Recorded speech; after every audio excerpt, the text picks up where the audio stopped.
نہیں ہو سکتی جب تک پبلک اویئرنیس اس کے اندر نہ شامل ہو.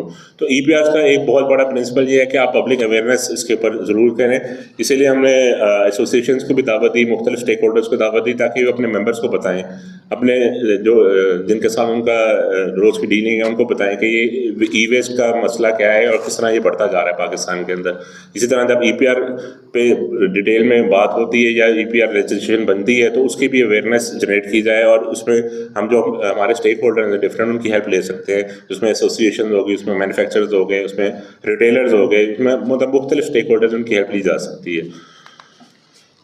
پھر ہے کی concepts of E P R.